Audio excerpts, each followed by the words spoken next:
Kumikita ba ang Facebook Meta Reels mo? Kapag yes, well, ang swerte mo. Kasi ako din naibalik yung monetization ng ads on Reels ko. Kaya paano nga ba siya naibalik?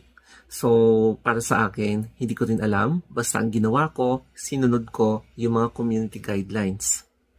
Nagpapasalamat talaga ako kasi kumikita na ako dito sa ads on Reels.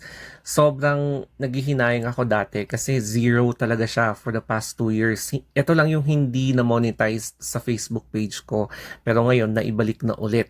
Itong approximate earnings ko, kahit na sabihin yung $8.47 yan, pero still, malaking tulong pa rin ito. And kapag ipapalit mo sa Philippine currency, syempre, no, mas malaki yung palitan yan.